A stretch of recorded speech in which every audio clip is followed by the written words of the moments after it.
希伯來書第4章。既然上帝允許愛本我哋享受佢所賜嘅安息，我哋就應該存敬畏嘅心，免得有人本上帝看作係失敗嘅，無法度享受安息。我哋也要聽到福音，像基督一樣，總係基督聽了福音，並無得到利益。因為基督冇用信心來量數所聽到嘅，我哋要好享受上帝嘅安息，因為我哋信，像上帝所講，我在怒氣中發誓，基督絕對做唔得入去嘅地方，享受我所賜嘅安息。事實上，上帝創造嘅工作早就完成了。佢係按樣講，因為關係第7日，聖經有一節按樣講，在第7日，上帝就停止一切嘅工作來安息。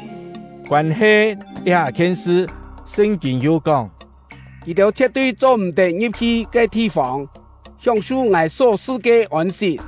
先前基督聽到福音嘅人，冇享受到安息，因為基督唔信。這就是講，還有其他嘅人會有好享受佢嘅安息。所以，上帝能愛天一日，稱作金本日。多年後，佢通過大衛嘅話，就聖經所記載講：金本日，伊就那聽到上帝嘅聲，就唔好按硬驚。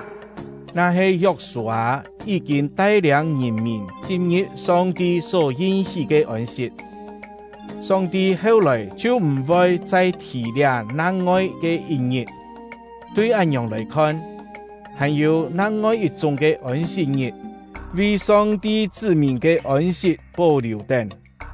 因為人那係量數上帝所應許嘅安息，就會對天下佢嘅工作來得到安息，像上帝天佢嘅工作來安息一樣。所以，我哋應該盡力打拼來進入這種嘅安息，免得有人像基督唔服從嘅人按樣跌倒。上帝嘅話係有生命、有效力嘅，佢比兩邊利嘅劍還較利，連靈老魂、關節老骨髓，攏總觸得入，佢能判斷人心中嘅思想老念頭。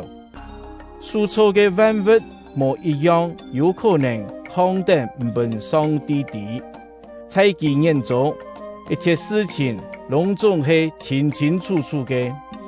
有一日，我哋愛對佢告狀，按樣，我哋應該堅持我哋所高拍嘅信仰，因為我哋有一個偉大嘅大祭司，就係上帝嘅那耶穌，佢已經升到上帝嘅面前。我哋嘅大祭司唔係唔會同情我哋嘅軟弱，顛倒我哋嘅大祭司經歷過我哋所遇到各方面嘅試探，總係佢冇犯罪。所以我哋應該大膽來到上帝施恩嘅寶座前，好量數慈愛老恩典，做我哋及時嘅幫助。